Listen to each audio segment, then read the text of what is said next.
I've learned from you about the openness from your point of view to the field of psychology, and it certainly broadened my perspective on what's available to people holistically. I would say to be more intentional about reaching out or suggesting the collaboration between clergy and therapists.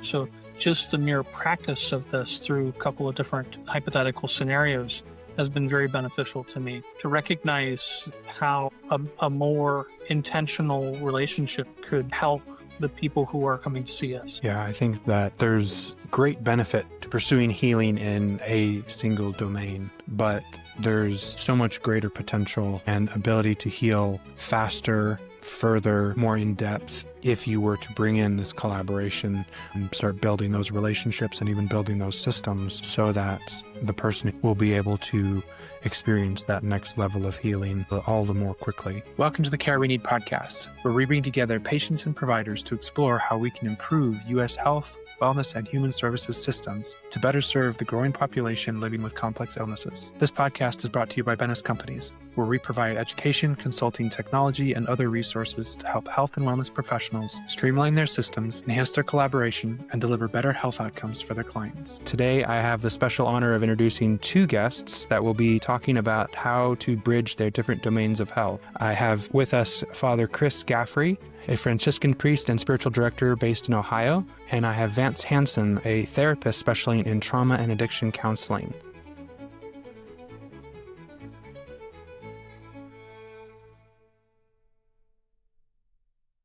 Welcome, Vance and Chris. Would you both mind taking just a couple minutes to introduce yourself? Sure. So my journey has taken me from the business world into the psychology world. So I am in recovery myself, and I found the spiritual journey that led me there was so transformational that I wanted to help other people. So I went back to school and became a professional therapist. And as part of that journey, I quickly realized that there's no such thing as just addiction, that there are many things that feed into it. It really is just a symptom. And I started studying trauma specifically, and that led me to studies of the neurology of addiction and fight or flight and how trauma affects the brain and how it feeds into addiction as a coping mechanism. So I work currently with in an inpatient addiction center in Estes Park, Colorado, and it gives me the opportunity to work with several different people from all walks of life. Thank you, Vance. Chris? As you mentioned, I'm a Franciscan priest and I specialize in spiritual direction.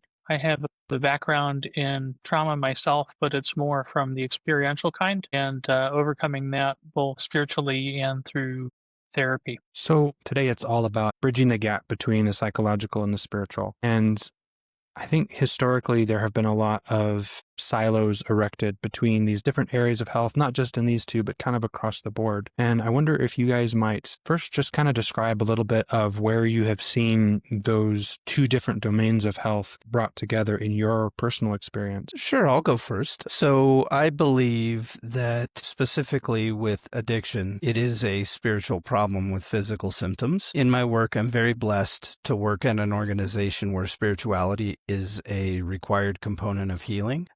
We actually have spiritual leaders as part of our program, and the clients get to work with them to really explore that side. In my personal journey, I have a very close personal walk with Jesus. I am of the Christian faith, and I don't believe that I could do anything healing-wise without his help. I frequently see him working hand in hand with me with my patients at the facility I work at. As part of my personal journey, I remember my last blackout drunk. I woke up in the middle of my living room floor, to an audible Romans 5:8. At some point during my blackout, I must have been reading my Bible because it was on the floor near me. So I immediately grabbed it and read it. And Romans 5:8 says, "For God so demonstrated his love for us that while we were sinners, Christ died for us." And that was the real beginning of my journey. That was where I let go. That was where I began to surrender. And from that point on, he continues to open doors for me, and I continue to walk through them. I believe, like I said at the beginning, it's a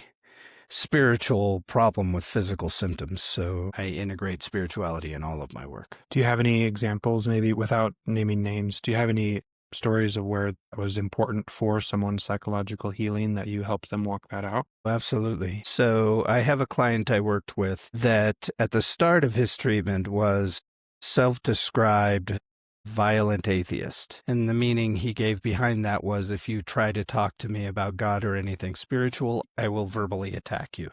So we didn't.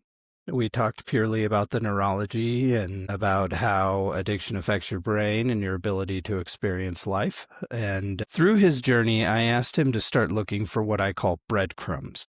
So for those of you that may not know, a huge part of the recovery community is the 12-step programs of AA, Narcotics Anonymous, etc. And they believe in surrendering to what they refer to as a higher power. I know for me that higher power is God, and I believe that all good things come from God. So, in order to help him shift his perspective from the despair he was feeling, I asked him to begin looking for small things that gave him joy. Things like randomly walking around looking for his favorite color. Things like, I work in a campus in the mountains, so look for animals. Look for somebody smiling. Look for small things to give him joy, and he began finding them. And he began to have experiences that were difficult to explain, like waking up and having an elk in front of his cabin that just laid there while he walked to the lodge, like somebody asking him just the right question. And he began to work with our spiritual leaders and open up to other practices and things and open his mind.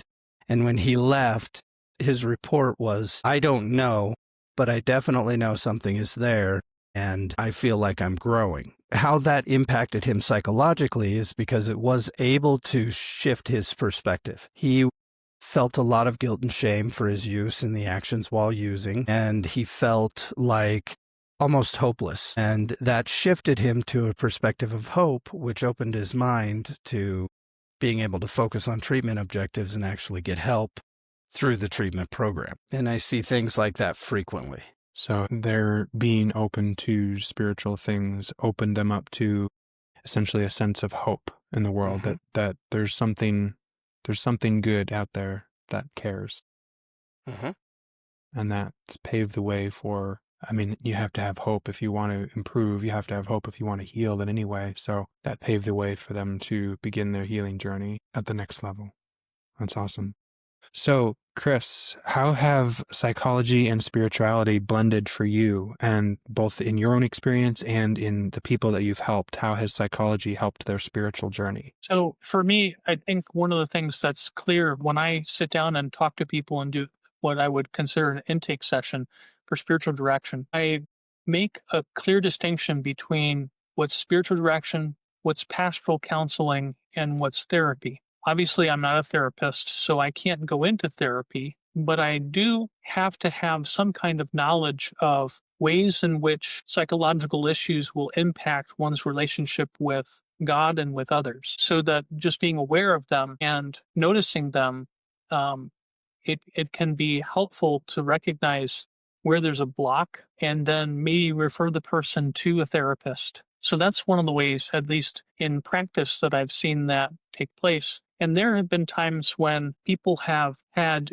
difficulty with their relationship, say with their father, and then had difficulty relating to God as Father. And so sometimes there has to be an intentional focus on that particular aspect of God in order to have some breakthrough and to have an experience of God that is beyond what their normal human experience has been. Personally, I've utilized therapy as a help in terms of my own growth because of my experience with trauma, which was not able to be solved only on a spiritual level. And therefore, I had to utilize psychological helps, especially for reducing triggers and utilizing EMDR for that. I'm a proponent of seeking help in whatever area is going to be most helpful, and I find it to be a great help to know that there are therapists that are out there that are open to spirituality. Thank you, Chris. So it sounds like there's a huge element of hope, a huge part of that, bringing some context in a way that invites the healing person to believe that things can get better. And it sounds like for the spiritual side of things, that it's if there are things in your path preventing you from having the spiritual experience that you are wanting, therapy can often help remove those obstacles. How would you respond to that? I'd say you're right on. I believe that, again, that they go hand in hand. I, especially with addiction, believe very strongly it is a spiritual malady, and being able to blend the two. We're very blessed since the mid-90s in that God has been revealing a lot to us about the brain and about how it deals with our environment and how we create what's called our schema, or how we see ourselves in the world, our ego, if you will, and ways that we can utilize new tools in the field of psychology to be able to help people change that. You really can create a new you if you want to. Getting over fears, getting over habits, getting over or incorporating new things. It really is fantastical, the things that we're discovering about the brain. We'll get back to that conversation in just a minute. Right now, I want to let you know about 2 powerful keynote speeches that Tenay Benes is offering. One to help care organizations improve their systems, and one to help empower the people navigating complex illnesses within them. Her first talk, Win the War on Complex Illness, comes straight from the battlefield. As an intelligence officer in the United States Army, Tenay took the worst performing brigade in her area of operations and helped turn it to the best, using a framework she calls the 4 steps to winning a war. Now she brings that framework to health, wellness, and human services organizations so they can improve complex illness outcomes without rebuilding from scratch. Her second talk, Heal or Die, is deeply personal. Tenay spent years battling complex PTSD, chronic fatigue, depression, anxiety, and suicidal ideation. Today, she's thriving as a wife, mother, author, and entrepreneur. In this keynote, she shares the mindset and lessons that helped her take back her power, reclaim her life, and achieve real results despite disintegrated health, wellness, and human services systems in the United States. This talk is perfect for veteran groups, patient and caregiver associations, elder care groups, and civic organizations. Visit tenaybenes.com/speaker to learn more or to book Tenay for your next event. All right, back to it. So have you guys ever experienced in your professions where you feel a little bit pulled apart by the professional lingo or the methodologies or the ways that maybe in college or in training, have you ever experienced where people try to kind of keep you away from those people over there who work in the other fields? Whether it's, in my experience, I've seen where more spiritual people will kind of poo-poo the psychological and say, no, we just need to go to God, or where the psychologists will try to kind of dismiss the spiritual as this is just actually a mental thing that's going on and they're just reinterpreting. Have you ever experienced anything like that in your own training, in your background, or in your practice? I've experienced it in terms of people coming to me, and if I mention things about the therapeutic as a help, they might say something to the effect of that they either will only go to the quote unquote Catholic or Christian therapist, or that they're not open to it. And I recognize that in my own training, we had an exposure, especially to just regular psychology and also developmental psychology, 2 classes specifically on those, in order to help us understand the ways in which the spiritual and the psychological come together. It's important, I find, because if a priest isn't properly trained, he could try and have people just simply faith it out, which, I mean, there is some truth to the fact that God can heal psychological ills. This is definitely true. I work with a priest, and one of the things that he says is that the spiritual praying for healing specifically can bring about breakthroughs that sometimes therapy doesn't bring about. I've also had in my spiritual direction training a mentor who was a trained therapist and a theologian at the same time. He said the same thing, where prayer would sometimes provide a breakthrough that was not possible with decades of therapy. And so I do see that there is less of a stigma about the 2 camps not coming anywhere close. But I do see how each in and of themselves provides healing and help for those who utilize them. So one time when I was pursuing my own healing, I was involved in voluntary inpatient therapy to help me overcome the immediate effects of traumatic memory recall. So that included both trauma and depression, PTSD and depression, I should say. So the anxiety and depression aspects of it. And one of the things that I was experiencing was a reintegration of my childhood into my present day adult life, basically, because there had been this disconnect because of what's commonly referred to as traumatic memory loss. So in that, I was remembering all sorts of spiritual experiences that I had as a child. And one of the things that I had some concern about was whether they were from the Lord or from other sources. And so I had requested to see an exorcist because he could help me discern. But the therapeutic team that I was under said no to that because they said, well, that's just not something that we deal with. So they were open to the spiritual in terms of me seeing somebody for spiritual counseling during the time I was there, but didn't delve into anything that could influence thought processes, in terms of like the demonic or the need for spiritual deliverance. So I have seen that as an aspect where there's like at least a silo aspect. I now It am under seems the like impression. it had been a little bit kind of ostracized a little bit too much, or maybe through Hollywood and media, the idea of an exorcism, while perfectly natural to you and saying this can help you discern what's going on, to them it probably sounded like this big otherworldly thing over there that they didn't want to touch. Right. The other thing too is I've seen that even exorcists will do what's called minor deliverance prayers, which doesn't mean that one is necessarily demonically possessed, but that sometimes just simply the prayers can help if there is an interference from spiritual realities that are not God. But at the same time, they can pray for healing as well. And so that's one of the things that I was looking to avail myself to. But again, they were looking that I focused primarily on the psychological healing at the time. So, as part of 12-step programs for addiction, there is actually a huge focus on prayer. There are several different prayers that AA offers, but the number one most frequent and most commonly known is what's called the serenity prayer. God, grant me the serenity to accept the things I cannot change, courage to change the things I can, and the wisdom to know the difference. So there have been research studies done with all different faiths, including atheists, agnostics, and several others, of the parts of the brain that are activated when you pray.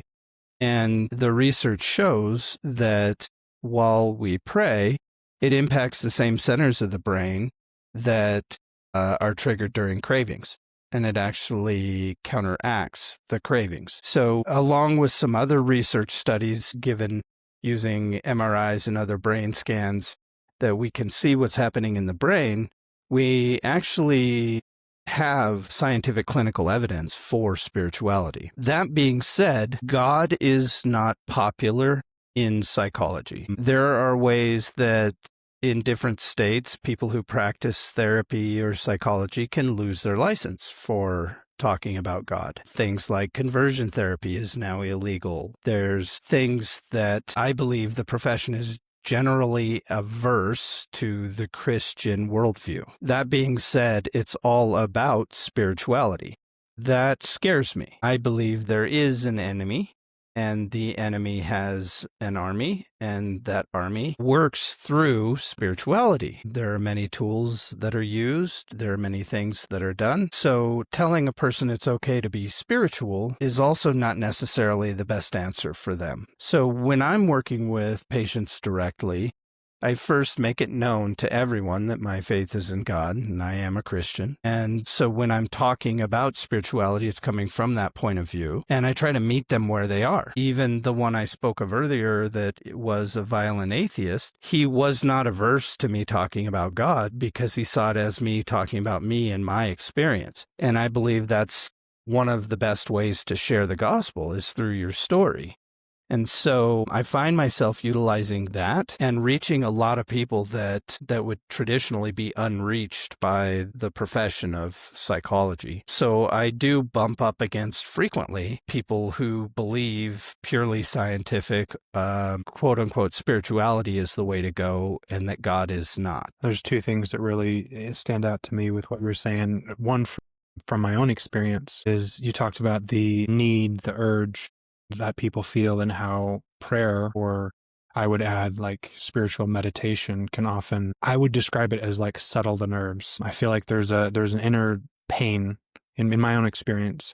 There's an inner pain, psychological usually, that people are feeling, and they're feeling the symptoms of, and they're getting, and I have felt where I'm unsettled and I'm anxious, and nothing can seem to give me the peace that I'm looking for. And that's usually when I start going to stimulation, whether through various substances or turning on social media or just something to take me out of the moment, is what I'm looking for when I'm feeling that. And what I have also experienced is when I experience deep spiritual connection, usually through prayer, meditation, worship, that sort of thing. My wife and I describe it as a sort of high, honestly, because it feels kind of like that, where you are almost taken out of the moment, out of the pain, out of all the different things that you're trying to escape, and you experience something. Some people call it oneness, some people call it transcendence.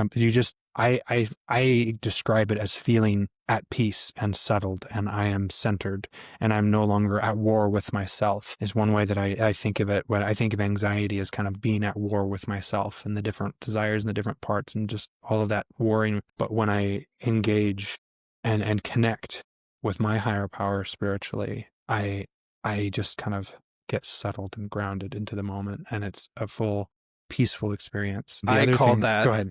I call that serenity. Yeah. The other thing that I wanted to note on is the navigating of kind of the rules of proselytizing and all that stuff. The rules that are against like trying to like push your faith on someone. And I can understand some of the reasons behind that. But what you touched on is something that my wife has shared in her own experience, and where if you can simply meet someone in a genuine and effective way, and you're not trying to tell them you should believe this, you're simply saying, here's where I'm at, here's what I can help, here's how I can offer you, that sort of thing. For my wife, it's often offering prayer. Do you believe in healing prayer? Can I pray for you? I'm not saying you need to believe something. I'm saying, can I offer you what I have? And most times people are just completely open to that, where they wouldn't be open to being told they need to believe something. So I love those two touch points for me. Chris, do you have any thoughts? I am pleasantly surprised that there's actually research which shows that prayer motivates or begins to stimulate the same areas of the brain that addiction would, because then that helps me to know how to help people who are experiencing addiction and who come to me for advice from the spiritual point of view, how to help them. And one of them would be then to help them to establish a prayer life. So is there, just kind of digging again into how culture and the way that things have developed have really kind of siloed people off, are there any kind of stereotypes that you have encountered or you have been put under the label of in your practice, or you have seen in your practice about the other, whether psychological or spiritual? Have you experienced any of that kind of bias or the stereotypes or anything like that, painting a broad brush over people who work in a different sphere, that especially that prohibits people, that in a way that kind of prevents people from healing at the level that they could? I'm both excited and terrified at some of the ways that my field is advancing into the spiritual realm. First, like we talked about a moment ago with the scientific research for the benefits of prayer, the openness to this isn't just take a pill or fill out this worksheet, just change your behaviors to fix yourself. The field is acknowledging the spiritual malady that comes along with a lot of mental health disorders. The fear comes in that the answer has been heavily based in Eastern mysticism, and that is where I believe it can be hurtful, because a lot of what I've studied, and I'm certainly no expert in Eastern mysticism, but it centers around self and self-actualization and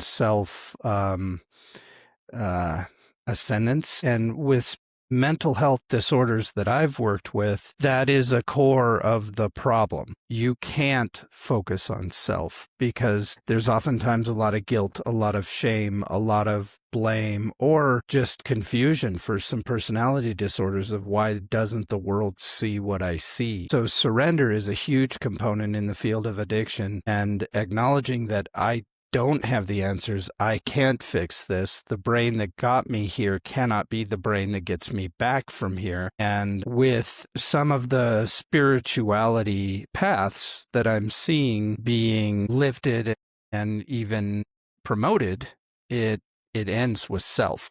It ends with I'm doing this. And that makes me very fearful. I can understand that. In my experience, God will often meet the diligent seeker. God will meet wherever they are, whatever they're open to. So I can definitely see the concern of things being led towards a counterproductive way of approaching healing. But from a spiritual side as well, I can see, I have seen in my experience where my higher power will, as long as you're wanting to move forward, they will meet you and redirect you as is best for your path. But I also wanted to touch on the kind of bridging into from the psychological into the spiritual.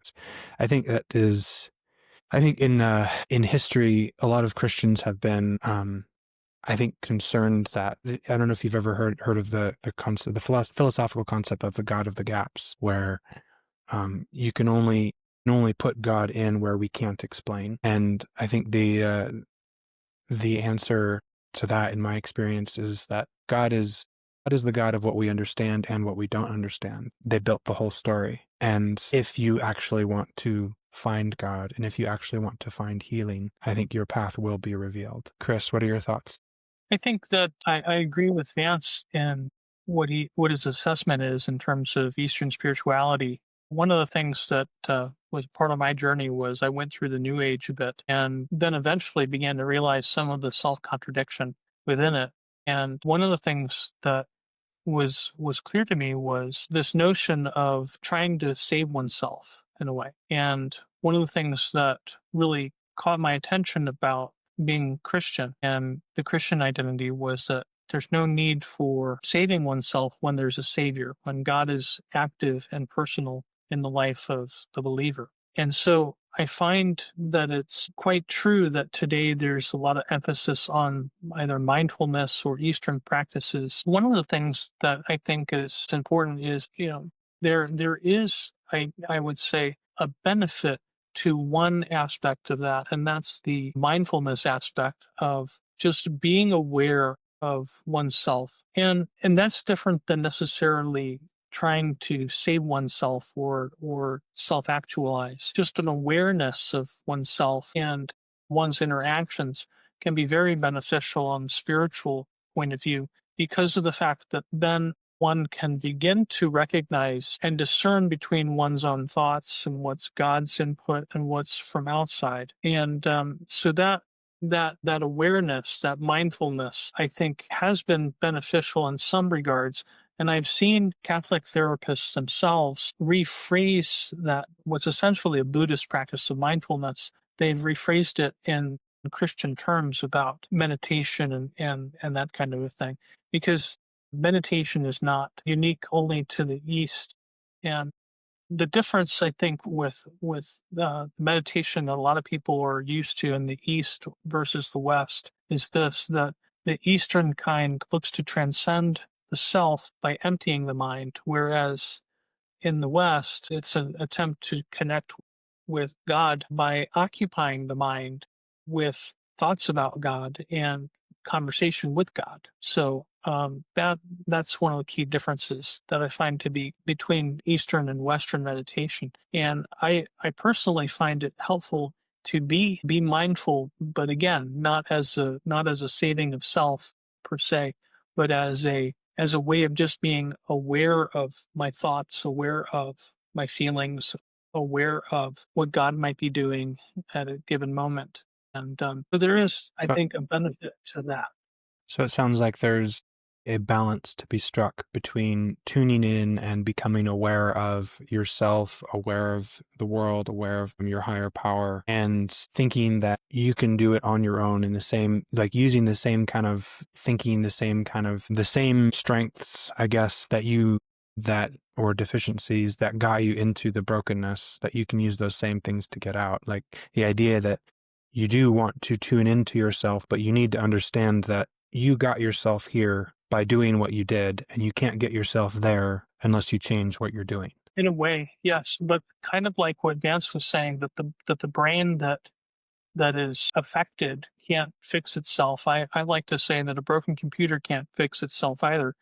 And I tell people that all the time. And when they come to me and say, I'm not patient, I don't have patience, I don't seem to love, I remind them that they're actually called to have God help them to be patient and to love. And that's one of the things that is very important, that at least from the Christian point of view of spirituality, the Holy Spirit is supposed to help one to produce the fruits of love and patience and joy, long suffering, and all these good and beneficial fruits in one's life. But oftentimes people will find that they lack it and then think that it's either that they have to produce it on their own or that it's impossible. And I remind them, well, it might not be possible for you on your own, but you're not on your own. You have the help of God to not only save you from sin, but also specifically to empower you and to help produce those fruits in you. I think, Vance, you might have some insight into the 12 steps about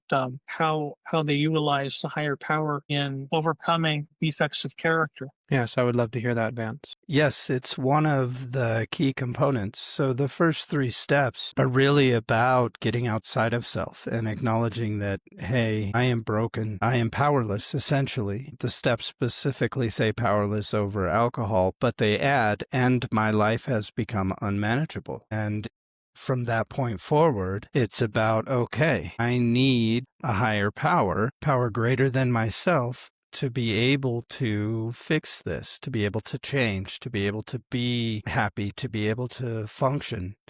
And so that's one of the things I believe very strongly has made it so successful, is because it's right from the start acknowledging that I can't do this and I need help. And it invites God in right from the start. It's with steps 2 and 3, it's really step 1. I like to summarize it with folks that I work with. Step 1 is I don't got this. Step 2 is there is someone greater than me out there that has my best interests at heart.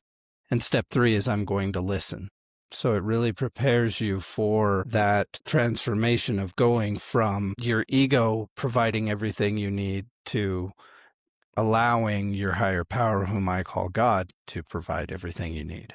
So let's take a step back and look at this through someone who is struggling and who may be struggling with something that's maybe is in both areas or is somewhere in the middle of the spiritual and the psychological, and they don't even know what yet, but they're trying to navigate this, the kind of the current culture where you might run into people who are open occasionally to multiple domains, but then by and large, the culture itself kind of forces them to kind of pick one or kind of take their journey themselves. How would someone navigate this field if they're trying to heal from something that requires a psychological and a spiritual element? How would you suggest, both you, Chris, and Vance, how would you suggest someone begin to navigate their way through there if they're just kind of getting started? That's a great question. I would say acknowledging that it's not completely one or the other is a great beginning. Acknowledging that modern medicine isn't the only answer and neither is purely prayer, and being willing to bring the two together. That being said, I frequently tell people you need to follow a path that others have followed. Don't try to blaze a new trail in this. That's the ego seeping back in saying, I got this. So find a spiritual advisor, find someone you trust that can help you develop in that area.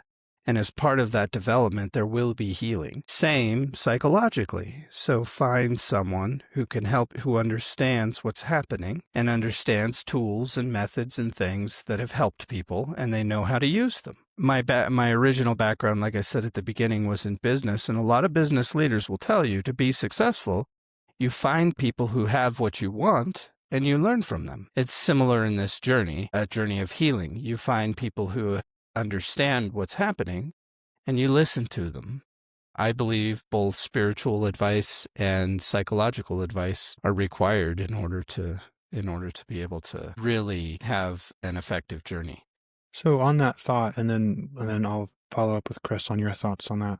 Going into that, where we earlier touched on not thinking that you can do it on your own and not solely depending on your own ego in order to make it through. But also when you're navigating a field where oftentimes the professionals that you reach out to are in their own silos and they don't even realize that they're in their own silos, how do you own your own journey and say, I'm going to pursue this, and if my provider is not open to this, I'm still going to pursue something that's beneficial to me? How do you own your own journey while still submitting, or for lack of a better term, to the guidance and direction of the person who's caring for you? I think, again, it's important that you have somebody you trust helping you and guiding you, especially early on.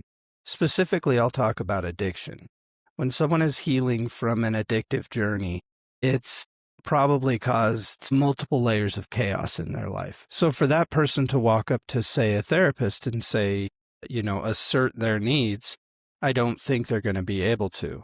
Or even walk up to a spiritual advisor and say, I need EMDR. I don't think they're capable of having that conversation. So I think it's best, and one of the things I love about the 12-step program is it surrounds you with people who can help you answer those questions. Somebody you could go to, and that's why it's important you have both. Can be in one person. It can be like a Christian counselor or a pastor who's familiar with psychology. It can be both in one person, but I think it's important that if you're going to go on a journey like this, that you have somebody you trust to help you ask the right questions. And what are your thoughts, Chris, on navigating this terrain, both owning your journey, but also trying to understand where the providers or the professionals that you're dealing with might not agree or see eye to eye with each other, even though you need both of them? How would you suggest someone navigate that? Well, I would certainly advise people to avoid the extremes, because even amongst priests, there are some who think that all issues can be basically boiled down to the psychological. And then so they would under spiritualize things. And then there are those priests who would say that it's only spiritual and only focus on the spiritual. So they would hyper spiritualize things. And so I would say it's important to go to somebody for advice and spiritual direction who has been trained and therefore understands the dynamic that can be the helpful dynamic between therapy and spiritual direction / healing prayer and the like. So that's really what I would say, is to start out by looking for people who have that kind of wisdom first. So just to play, dare I say, devil's advocate a little bit, or I should say patient's advocate, both you, Vance, and you, Chris, mentioned finding someone that you trust and finding someone who I would paraphrase as qualified to be able to address or at least be aware of both things. But for someone who's just starting off and trying to pursue their healing, they often don't know how to do that. They don't know how to build, especially if they're in a troubled, traumatic, or addictive lifestyle or past. They often don't have those skills. So how would someone like that, what are some key markers that someone should look for? Or even what are some sites that you can even filter on? I don't know. How would someone who has no idea, doesn't have anything of what you already know about navigating that, how would someone who has no idea actually begin to find someone like that they trust and is qualified to do those things? In my field, it's frequent for beginners to go to meetings, and it's very powerful. A meeting room, whether it be Alcoholics Anonymous, Narcotics Anonymous, Life Ring, there's many different programs. It will surround you with people that already have some of the answers you need. Don't recommend Googling things, because there's a lot of information out there, and our brain tends to look for patterns, and it tends to look for what it thinks it wants. So you may find yourself in a worse place, or even confirming your fears if you Google things. So I recommend see what's available. If you're struggling with addiction, go to a meeting. If you're struggling with depression, seek out, a therapist. And if it's not the right therapist, find another one. It's both. I certainly advise people of the Christian faith, go to church, meet with people, talk with people. But the most frequent answer in my field is to send people to a meeting where they can begin to meet people that can help them. Chris? Well, I think in a less helpful way, I would recommend specifically praying and asking God specifically for the resources that one needs. I find that providence is a huge factor in my life and in the lives of people who have been in the healing journey. While I definitely agree that a meeting is a wonderful place because you get exposed both to the psychology of addiction or to any other issue that's going on that one is struggling with. It also has that component of a higher power helping. So, yeah, I definitely agree that I wouldn't recommend that somebody Google answers either. But again, this goes to show that there is maybe some lack on our part for those who are able to link the two things together, the spiritual and the psychological together, that maybe we need more visibility in cyber realms and that kind of a thing, because there are some people who would just maybe start Googling as a way to try to. It's a first step, recognizing that they have a problem and then trying to find information about it. That's very insightful. I agree. It sounds like there is a hole that could be filled with knowledge for people. How might someone, either in your position or in someone, like how might someone begin to fill that hole? I'm not sure. Is it just starting a YouTube channel and like starting to talk about how spirituality and psychology mix? Is it? I don't know.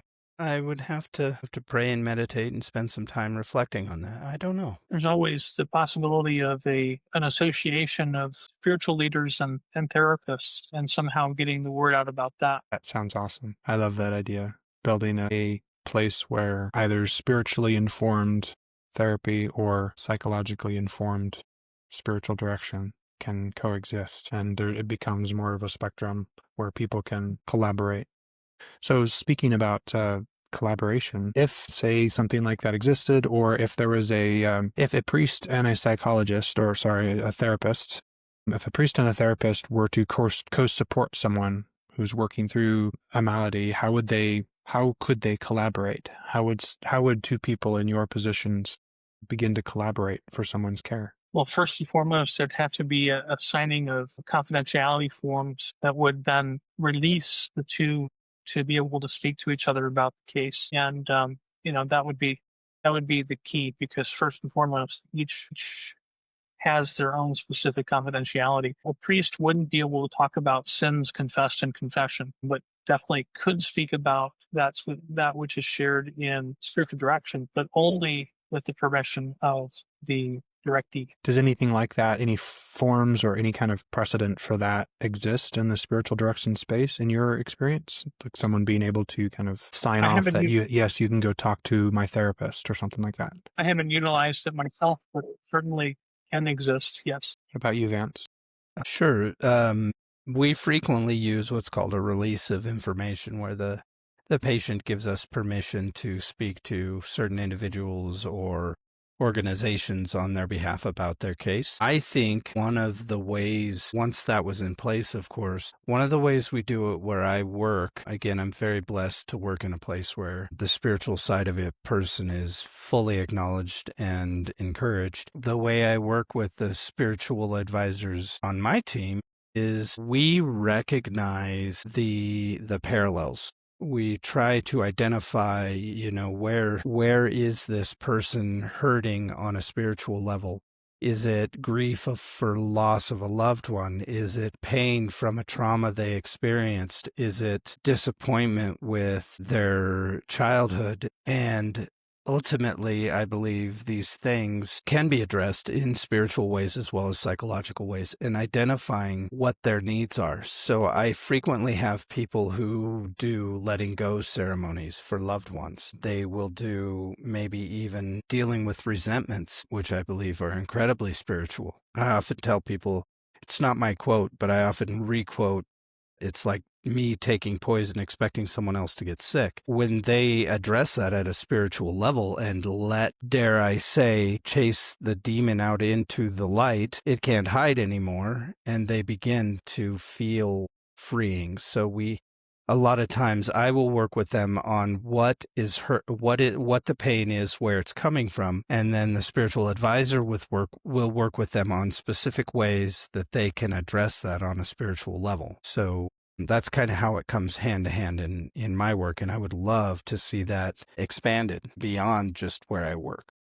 So let's talk about navigating boundaries versus teamwork, because we've talked about a lot about how these different areas blend into each other, but then you're also two professionals working in your own space that have kind of your own focus, each of you. So how do you navigate kind of establishing proper boundaries with your co-practitioner, with the other professional, but still navigate having good teamwork in order to support that client's progression? That's an interesting question. I haven't come across that. Maybe it's just the fact of the nature of where I work, but there haven't been a need for boundaries. We work very closely together because our goal is the healing of the person, not any specific tool per se, or any specific answer. So we meet frequently, we discuss what we're doing, we discuss different cases, I see it more as a hand-in-hand relationship as opposed to this is my role and that is your role and here's the boundaries. What about, and then Chris, I would love to hear your thoughts. What about working to prevent accidentally sabotaging each other's work? So if you're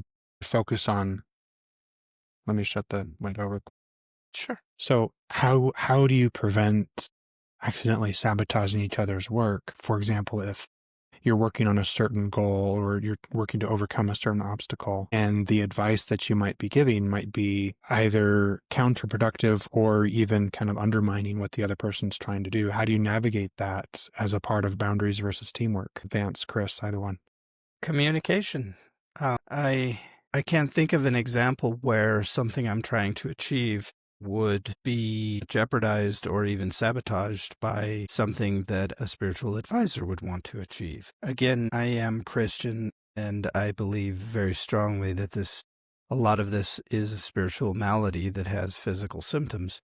So I may be different. I may not be the best person to ask, but I want to, when I identify things that are clearly spiritual, I either talk to the spiritual advisors, refer to the spiritual advisors, or bring in my own experience. So I don't see it as a possibility, I guess.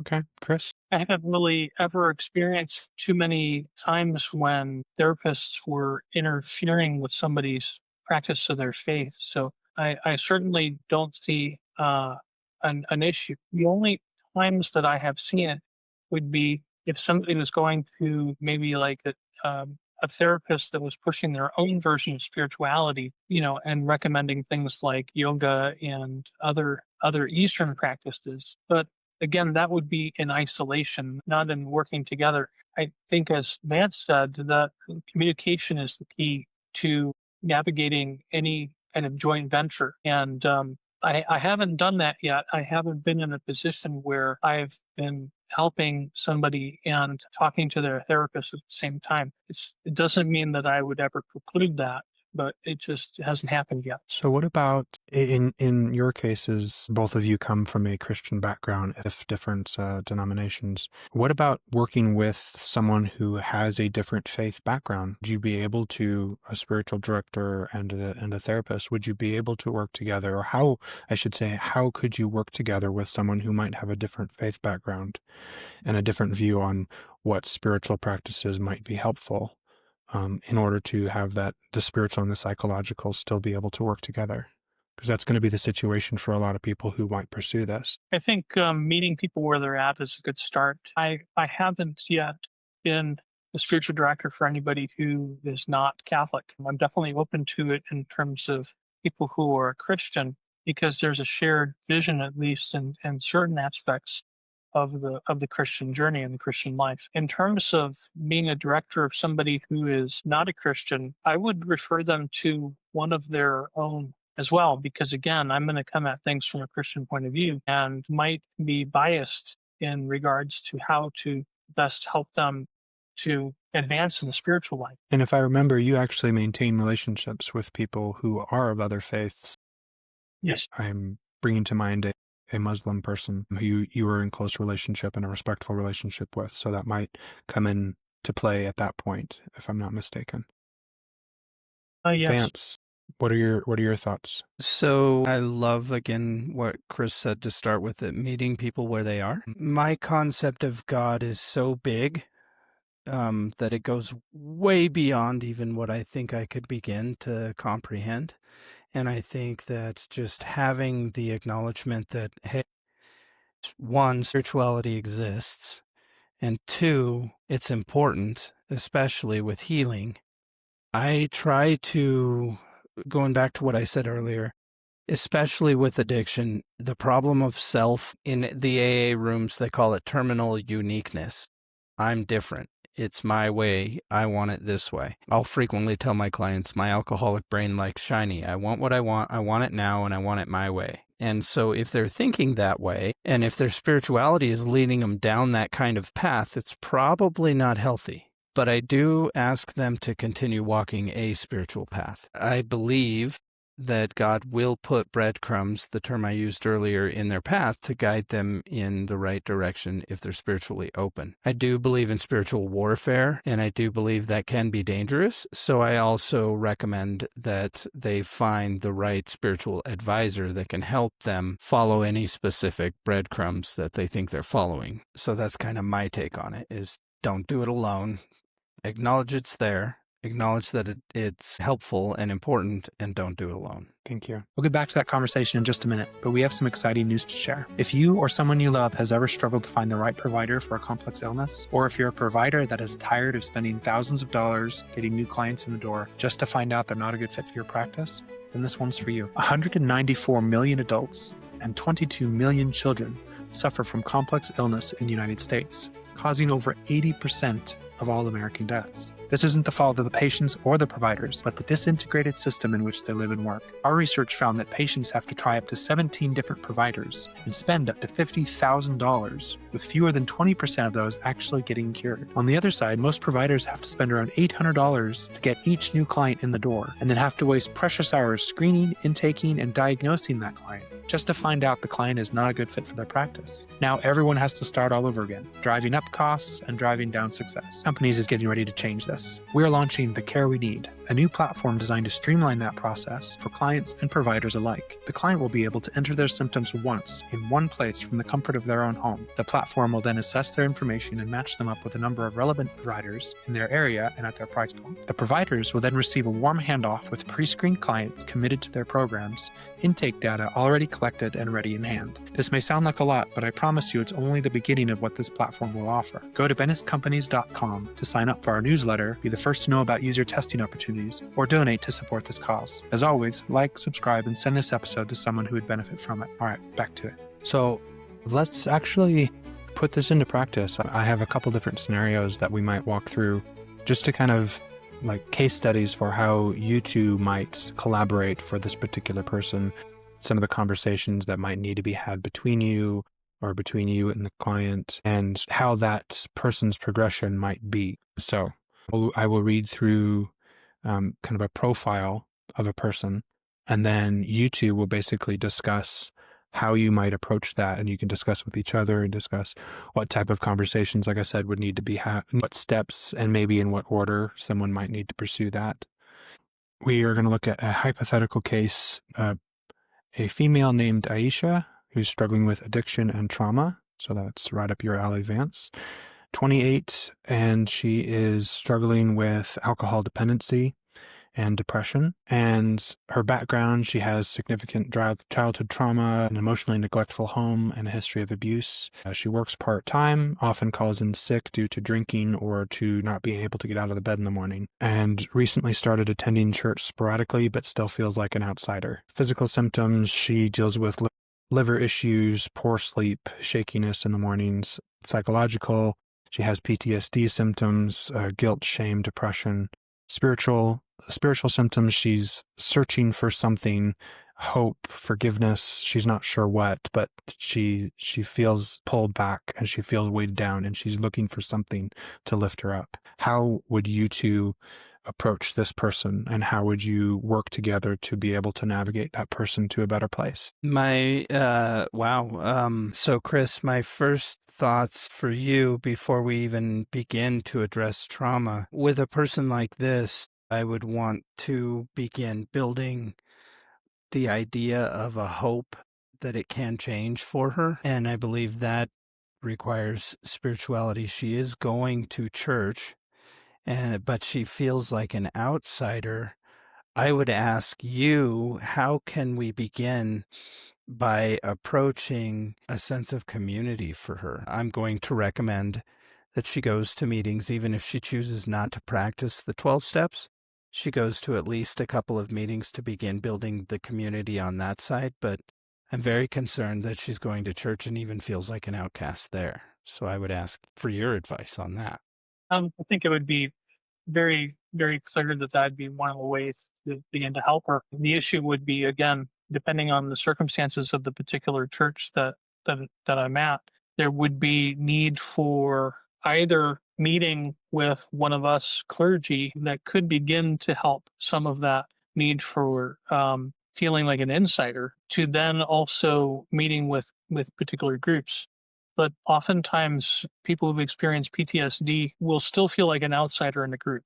And so it'd be a short-term solution to begin to give that sense of community, at least a base of community would be a start. But then of course, there'd have to be an addressing of the dynamics. And I would want to work with her on the specifics of what comes up for her emotionally, mentally, and physically when she's at church or when she goes to a meeting, or even when I suggest it, what happens. I would want to understand. There's a lot of research into how your body interacts with memory and emotion and all different sorts of things. Dr. Bessel van der Kolk wrote a very good book, The Body Keeps the Score. I would want to understand what's happening, even having the discussion. So where are you holding any stressors? Why? I would have a conversation about going to church or about going to a meeting and try to understand what's happening with her just talking about it. And then I would dig there psychologically to try and pinpoint some high level whys. What are some areas? What do you think? Why do you think this is causing you to tense up? Why do you think you're feeling nauseous? Well,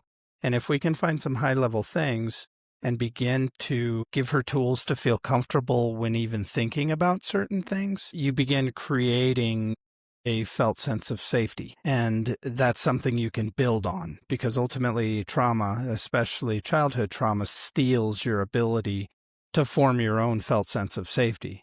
And it leads to the behaviors like addiction and other things that you've developed to protect yourself in this unsafe world. So you have to begin to restore that. So I'd explore, why does this concept make you feel uncomfortable? And I think on my side of things, I would probably begin by trying to understand her background in terms of the trauma, to understand and ask where she feels most connected to God, and in what aspect of God she feels most comfortable with. For us, from a Catholic point of view, I know that sometimes some people feel closer to the saints, whether they be male or female, but I know that those who have not had a positive relationship with their father can often feel a closeness to the Blessed Virgin Mary, even though she's not God, but just because they're looking for a female aspect in some regard.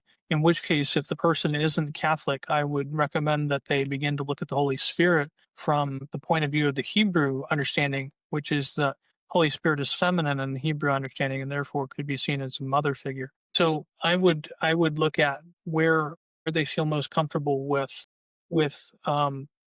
God.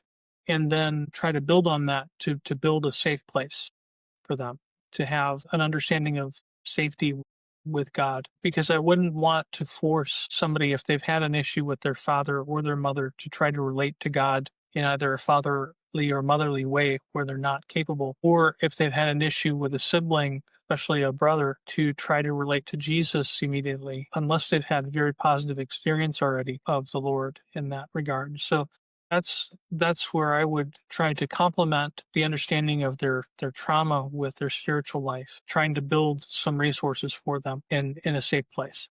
Sorry.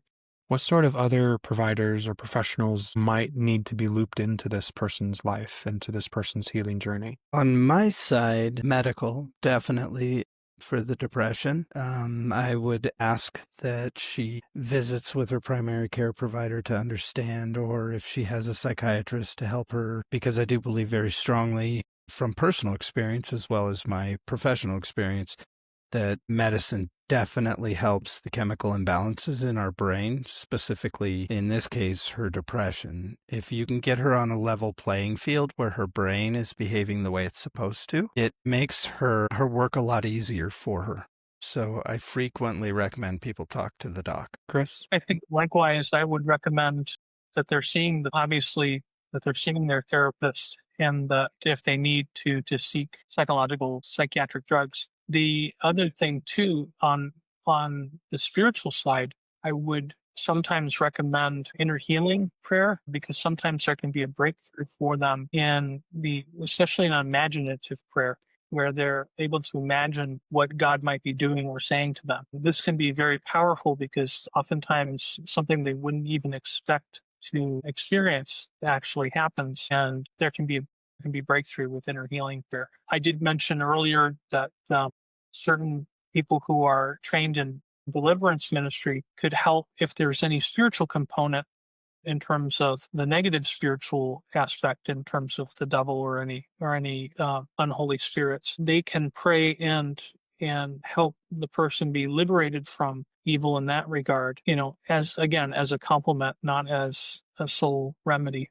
One of the things that often goes along with someone in this situation are a lot of unhealthy relationships, either with their family of origin or with their friends. And especially with the hypothetical case of Aisha, where she's feeling like an outsider, she's feeling depressed and lonely and all of that.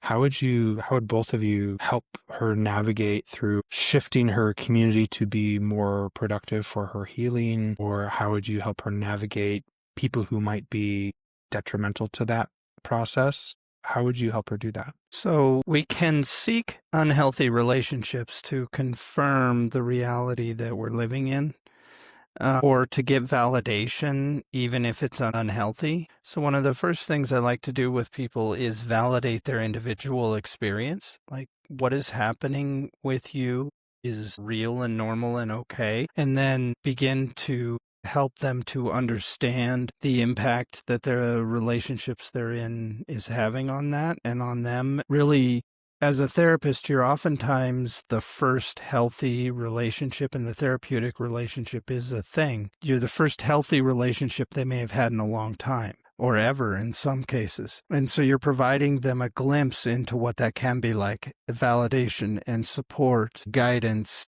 in a healthy way, as opposed to a toxic way, which they're frequently very used to in the form of patients suffering from addiction. So in AA and in the programs, 12-step programs, they talk a lot about people, places, and playthings. Psychologically, what happens is experiences develop neural pathways in your brain that create patterns of behavior, create memories, create thoughts, emotional experiences, etc. And they've spent years developing these toxic pathways in their brain. So they have to begin to identify the strongest ones of those that help, that would trigger them, for lack of a better word, into a craving, into a desired return to old behaviors.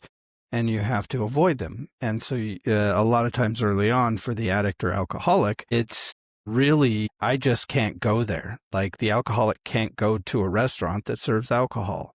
The addict cannot hang out with the friend who saved their life. And it's incredibly difficult. So That's again where the power of meetings come in, because it's a room full of people whose only objective is to keep you clean and sober today. And it's a beginning exposure to those healthy relationships. And it's why frequently in my private practice, I required people to go to meetings in early recovery to find that and begin to see what that is like outside of the therapeutic relationship. But certainly beginning, I have to model it. Chris? I'd say that there's probably a lacuna in the church in terms of friendship, because a lot of times the people who are in church are also struggling with their own particular unhealthy relationships, and so they can mimic what they've grown up with. And so if they're not in a healing journey themselves, they can start to basically, I would need, in the hypothetical case of Aisha, I would need to make sure that anybody who I would suspect is not quite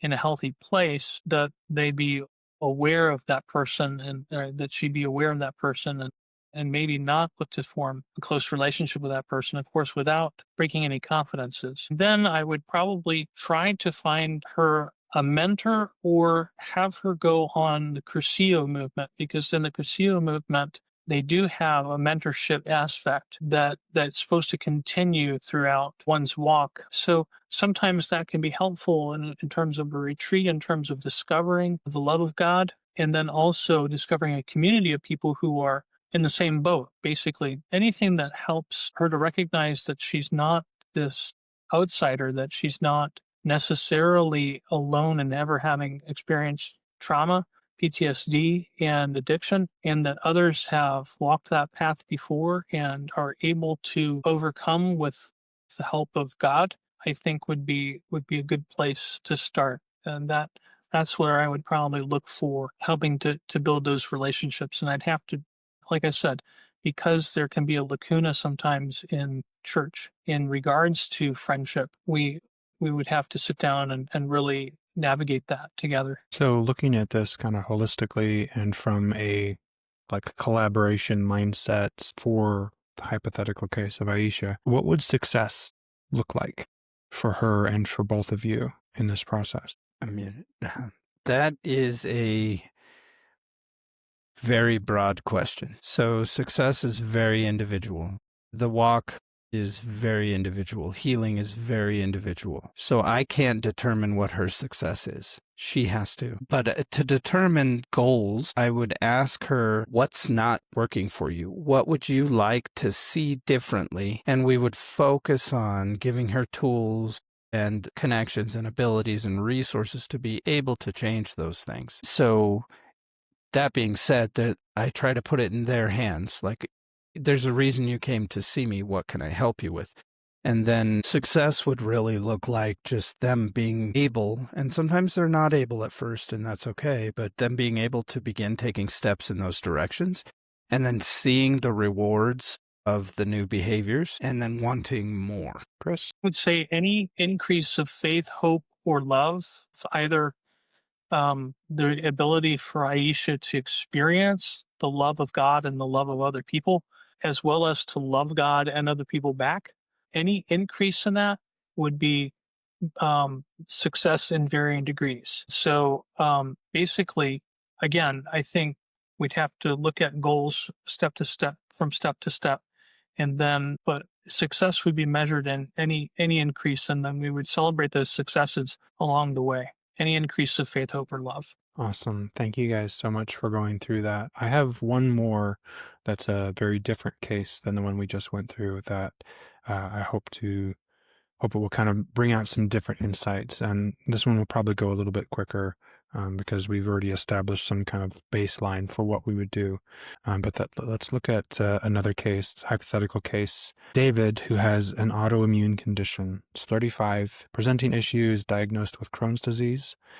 Background: works in a tech high-stress job with irregular hours. Childhood was marked by strict, critical household. Reports that he never felt good enough. Recently divorced. Limited contact with friends and family. Symptoms: physical symptoms are digestive pain, flare-up triggered by stress and fatigue. Psychological is perfectionism, anxiety, struggles with anger. Spiritual: feels like life is meaningless and is angry at God and the faith tradition that he grew up with. How would you both approach that? And Chris, why don't we start with you? How would you both approach that collaboratively? What are the conversations you would have together and with that person? What are the steps that you might try to work him through in order to start finding some success?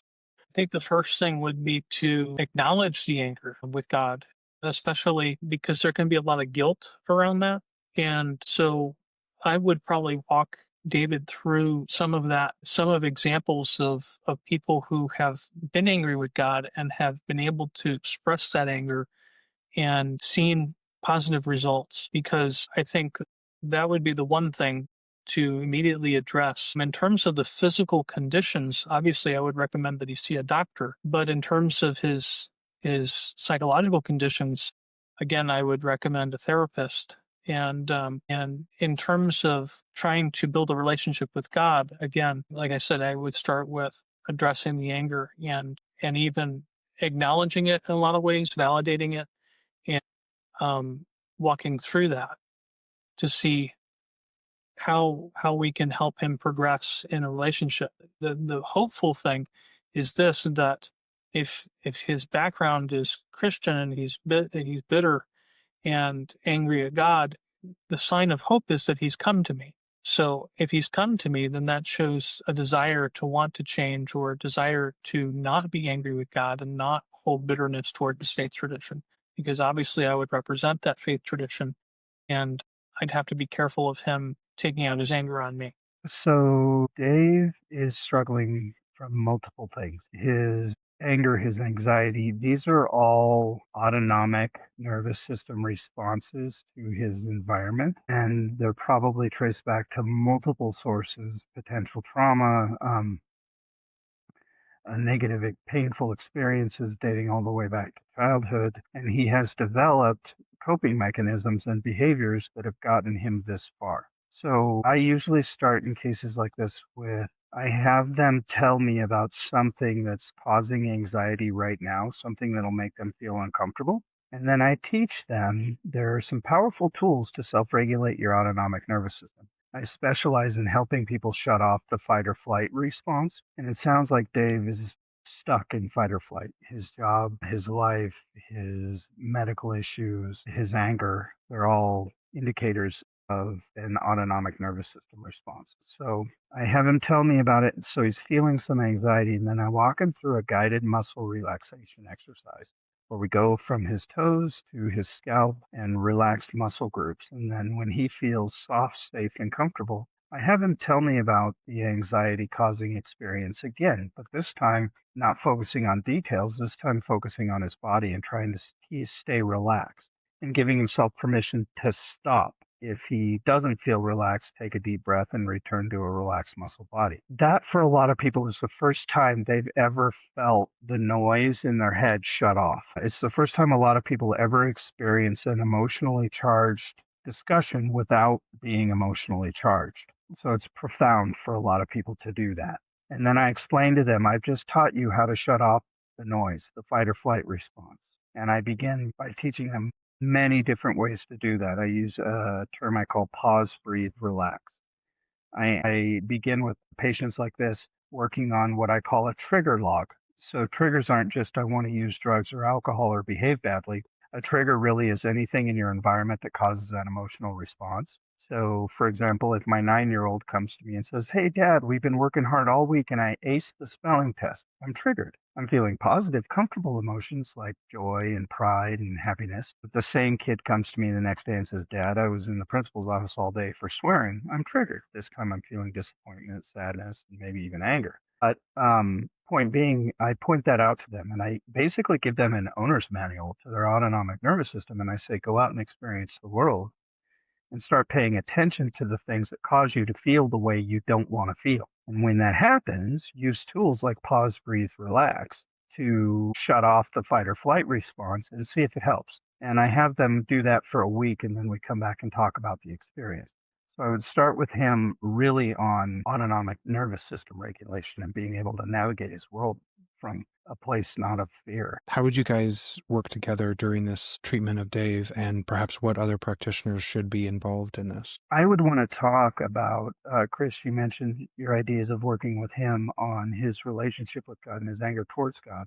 I would want to talk to him about that and bring it into session and understand what he was working on with that and really make it part of the holistic treatment of him, because psychologically that gives him a non-dangerous right now focus for his anger that he can practice things with, rather than me telling him to go try to self-regulate when he's angry with a spouse, a coworker, or a boss. I can have him in a session of prayer or discussion with you, perhaps practice self-regulation in a much safer environment. And I would probably want to check in with you on if there's any history in terms of trauma that would explain some of the anger or some of the distrust of God. And then eventually work on establishing greater trust, greater faith in God and God's care for him. I think that first I would want him to experience that the anger is not something that would get him